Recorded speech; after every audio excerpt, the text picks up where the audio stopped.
Hey everybody, welcome back to the channel. Today we are going to be making roasted chicken. It's a whole chicken that I'm going to roast in the oven with herbed butter, on the skin to give it just a beautiful brown golden look. But first I'm going to make what's called a brine. The brine is pretty much what the chicken will sit in for an hour to an hour and a half prior to being baked, just simply because so that the flavors can get into the meat itself. Starting out with that, we start out with water, about 2 cups of water. I have to use another one. Okay, right here we have an herb blend.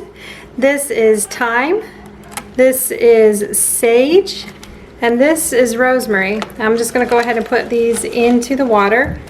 And if the leaves themselves happen to fall off, that's perfect because it will help flavor the chicken even more. And in here I have 3 cloves of garlic that I have already peeled. They're going in. A little bit of salt and a little bit of pepper. Okay, now here comes the really weird ones. Cinnamon, poultry seasoning, cloves, and parsley flakes in there. The reason being is because they each add just a little bit of flavoring that we need.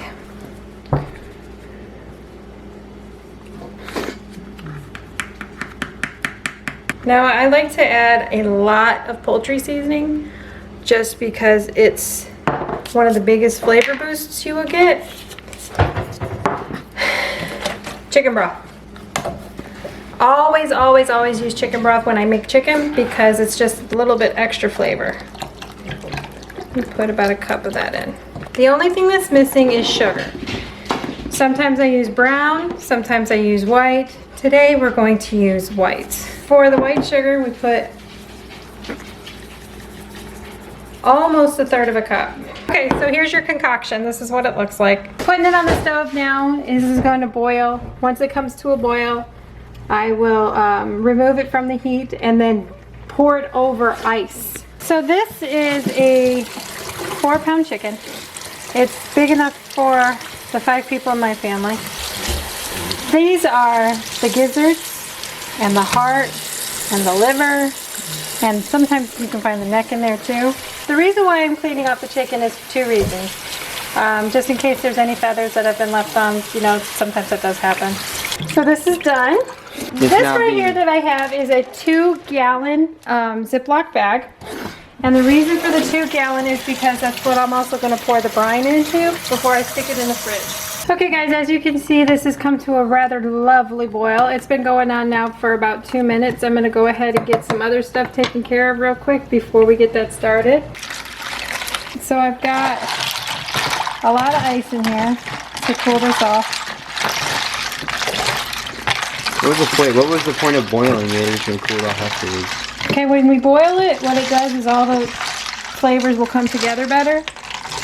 And the cooling off is so that it doesn't pre-cook the chicken. Okay. So I'm just going to finish stirring this up until all the ice has either melted or pretty close to melting. It's actually cold. So take it over here. Pour it in the bag with the chicken. And now the chicken's been contaminated. This goes into the fridge for an hour. Alrighty, so that's in the fridge for an hour, and then we will pull it out and dry it off.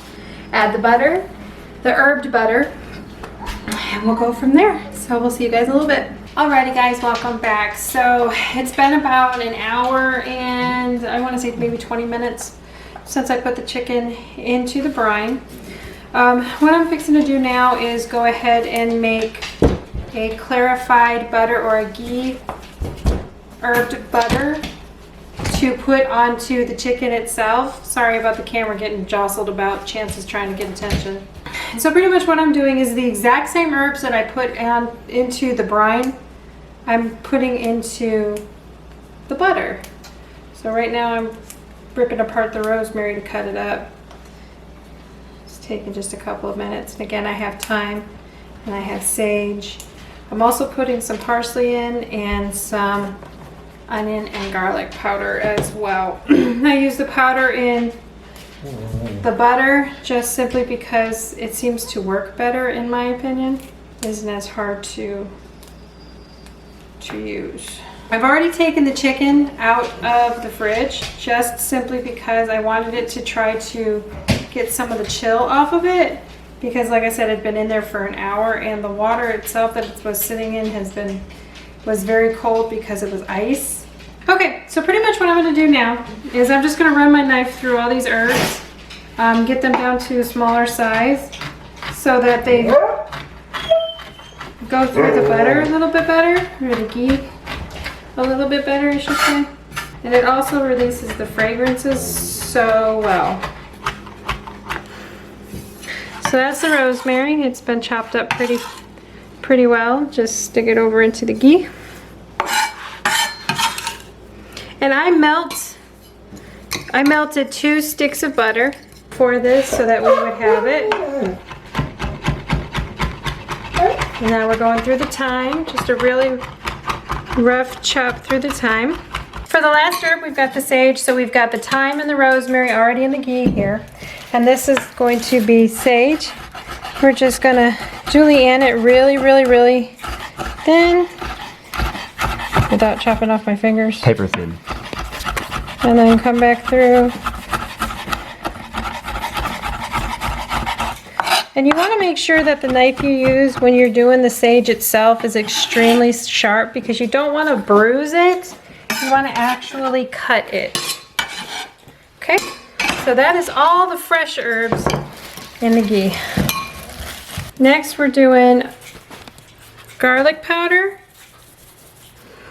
And that's about almost a tablespoon. Onion powder, same amount. Almost a tablespoon. And then we've got parsley. And you want it comparable to the other herbs that you put in. And unfortunately, every single store in my city was out of parsley. I don't know why, but they all were. So now I've just mixed everything up. I'm gonna let this sit here for a second. This is what I use when I use my crock pot. I'm using it today because it is thick enough to hold my chicken. And I want to make sure that my chicken is completely covered. Now,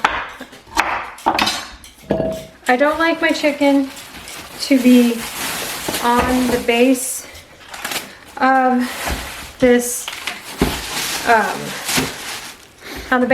so I'm using celery and carrots to create a bed so that it has a place to lay. And then we're gonna do lemon. Now the cool thing about lemon is it fumigates. I think I'm only gonna use 1 instead of 2 though, because we've got enough in there for that. And then an onion. And I don't peel the onion when I'm doing this because I want it to stay together to make it easier to remove when I take it out of the oven. And here is the chicken. It has been patted dry after I took it out of the brine. So pretty much we've got just a little bit of the herbs and everything on the inside as well as on top. But I'm gonna go ahead and take some of this ghee and pour it in. And massage it down. And a little bit on the inside. Okay, so I've also got cucumber, onion, and carrot cut up over here as well. Celery. So we're gonna put these guys in here. And remember, I kept the onion peel on so that I can take it off later. So I'm pick them up. Ah, I can't hold on to them. There he is. Okay.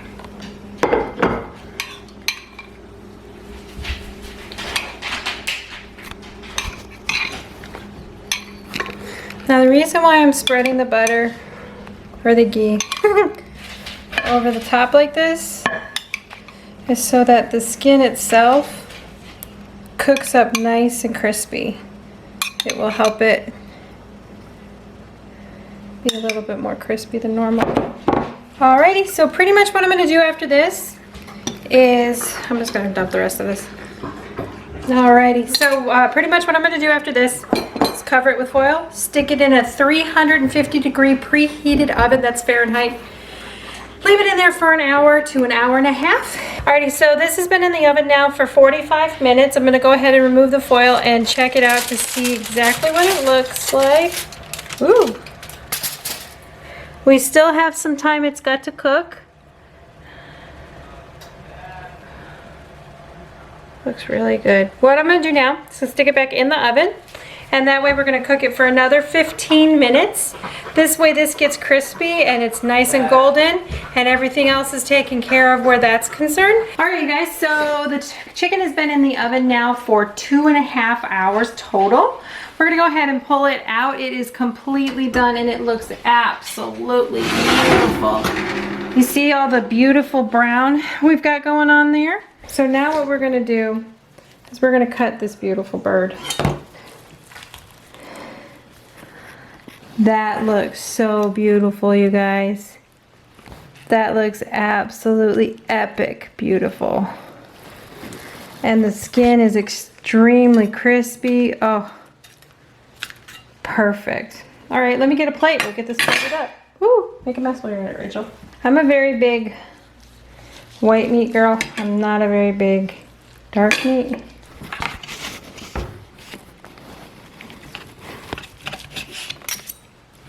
All right, here goes nothing. That's really hot. Alrighty guys, that was like super good. You can taste all the herbs, you can taste the onion, you can taste the garlic, and also the lemon that's incorporated into the meat from being baked with it. It's an absolutely fabulous meal. Serve this with mashed potatoes, macaroni and cheese, gravy, all kinds of wonderful sides. It's so good, so versatile. That's why I love chicken. But thank you guys so very much for watching. I hope you all have a blessed night. Bye. And tell me how my skills were in handling this camera. Here, Jimmy. Here's the little booger that did all the filming. I was the mastermind. Behind all this. Yep. All his fault. So if anything's wrong, blame him. Technically you're the one editing it, so if you forget to edit something out, it's your fault. None of the blame traces back to me, okay? Okay, whatever.